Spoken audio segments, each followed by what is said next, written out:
자, 안녕하세요. 케이크입니다. 이번에 세부 여행을 또 휴가로 갔다 왔는데요. 세부를 최근에 좀 몇 번 갔다 왔습니다. 세부를 갔다 오면서 느낀 거는 다시는 가지 말아야겠다 이런 생각을 좀 했고요. 그 이유를 좀 말씀드리도록 하겠습니다. 그 이유를 말씀드리기 전에 먼저 세부의 어떤 밤문화에 대한 역사를 좀 알아야 됩니다. 세부 밤문화에 대한 역사는 재생 목록에 보면 필리핀 밤문화 특강이 있어요. 그걸 좀 참조하시고, 그래도 대략 좀 말씀드리면 2000년대 중후반부터 2010년대 초반까지가 어떤 세부 부흥의 그런 시기였다고 볼 수 있는데, 이때는 한국 관광객들이 가면 세 가지 경로를 통해서 데이트를 했습니다. 첫 번째가 채팅이에요. 당시에 이제는 페이스북이라든가 이런 건 없었고 데이트 이나시아라고 있었습니다. 데이트 이나시아로 채팅을 해서 현지에서 좀 만남을 가지거나 아니면 클럽이 있었어요. 클럽이 스카나 줄리아나 같은 클럽이 있었습니다.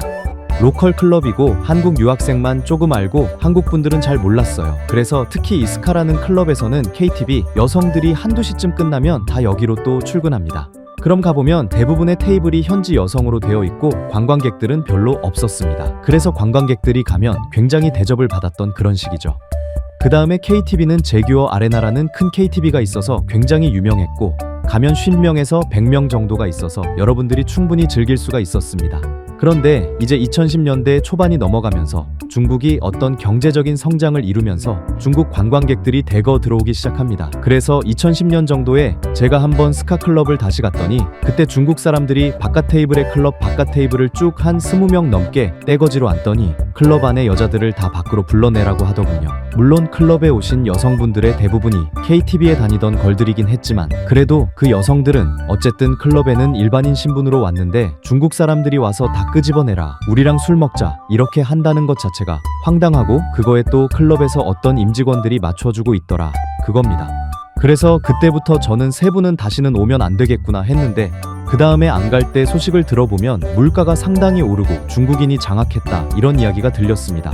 그러면서 물가가 상승하고 SNS가 보급되면서 자기네들이 자기네들끼리 정보 유통이 되면서 세부 특유의 어떤 바닷가, 섬 지역의 세부 여성들의 특유의 순수성이 사라졌다, 이렇게 저는 보고 있습니다. 그래도 이제 코로나 이후에 벌써 제가 3번, 4번째 방문인데 어떤 아름다운 추억과 그런 감성에 젖어서 또 한 번 계속 찾아가는 거죠. 찾아갔는데 단기로 가다 보니까 이제 어떤 KTV를 많이 가게 됩니다.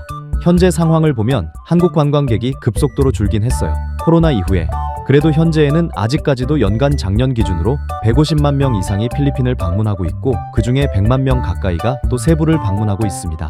그 중에서 우리와 같은 어떤 세부에 필리핀의 밤문화로 즐기러 오는 관광객은 한 30만 명 정도로 대략 추정을 할 수가 있고요.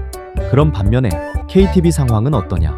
KTV 상황은 현재 수십 개가 여기저기 세부 시티섬이나 세부 공항 쪽에 막탄섬의 가게가 여러 개가 있지만, 그래도 한국인이 가는 KTV는 몇 군데 없습니다. 세부 시티의 샤인 KTV나 하나비 KTV, 그 다음에 막탄섬에 또 여러 개, 이렇게 해서 대여섯 군데 정도예요. 대여섯 군데 정도에 일하는 바바애가 있어봤자 얼마나 있겠습니까? 있어봤자 한 100명에서 200명 정도 수준이에요. 200명 정도 넉넉 잡아서 200명 정도 되는 수준의 KTV 걸들이 일하고 있는데 관광객은 몇 명이라고요? 30만 명입니다. 지금 관광객들은 들쑥날쑥하니까 현지 가게도 많이 문을 닫았어요. 그래서 몇 개 남아있는 가게에 일하는 한 200명 정도 수준인데, 관광객은 아직도 이 30만 명이 골프 치러 오고 있고 유흥을 즐기러 오고 있다, 이겁니다. 그리고 세부 교민이 약 3만 명 정도로 추정이 되는데, 어학연수로 온 학생들이 10,000명 정도 이렇게 볼 수가 있어요. 그 중에 남성만 따져도 어학연수 남성 최소한 3,000, 4,000명 이렇게 세부에 거주하고 있다, 이 얘기입니다. 이 얘기는 무슨 얘기냐 하면, KTV에서 일하는 여성 중에 어느 정도 외모가 되는 여성들은 이미 몸값이 천정부지로 치솟고 있어요. 예전에 필리핀이 낭만이 있었던 건 뭡니까? 한국 관광객들이 잘 몰랐어요. 그 당시에는 필리핀을 잘 몰랐고 그 관계 종사자들은 수천 명, 수만 명이 있었는데 정작 오는 한국 관광객들은 몇 명 없었기 때문에 그렇게 대접을 받을 수 있었어요. 그런데 지금은 뭡니까? 관광객들은 여전히 어느 정도 수는 되는데 KTV가 많이 문을 닫고 또 자기네들 정보가 공유되면서 일하는 여성은 얼마 없는데, 많은 관광객들이 와서 수요가 넘치니까 결국에는 어떻게 됩니까? 바가지가 되어간다, 이렇게 결론을 내릴 수가 있습니다. 그리고 그 수가 적은 거에 비해서 여전히 세부에서 거주하고 있는 한국인 수는 어느 정도 되기 때문에 대부분 외모가 어느 정도 되는 바바의 걸들은 이런 현지 남자친구가 필리핀 남자친구뿐만 아니라 한국인 남자친구가 있을 확률이 거의 100%다. 이렇게 보시면 되겠습니다. 당연히 남자친구가 있으니까 관광객분들이 오셔서 어떤 대접을 받으려고 해도 대접을 할 수가 없겠죠. 그래서 마닐라보다 더 심각한 게 세부다. 이렇게 말씀드릴 수가 있어요. 마닐라에서는 KTV 가서 쇼업을 하면 그래도 손님 눈을 마주치고 선택을 받으려고 애를 씁니다. 세부는 쇼업을 하면 다 우거지상이에요. 우거지상이고 초이스를 해도 별로 기뻐하는 모습을 보이지 않아요. 그래서 오늘 얘기한 내용을 결론적으로 요약해서 말씀드리면 세부는 물가가 상당히 올랐고 가격도 부담스러워졌고 관광객 대비 일하는 KTV 아가씨 수가 적기 때문에 상당히 콧대가 높아서 여러분들이 음주 가무를 즐기기에 전혀 도움이 되지 않는다.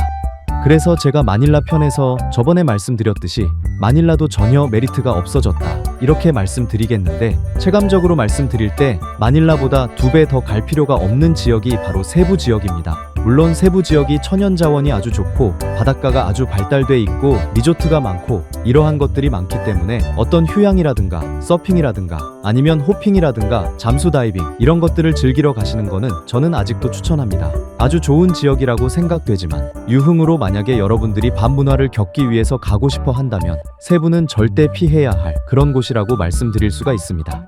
시청해 주셔서 감사하고요. 또 여러 정보들을 드리도록 하겠습니다. 감사합니다.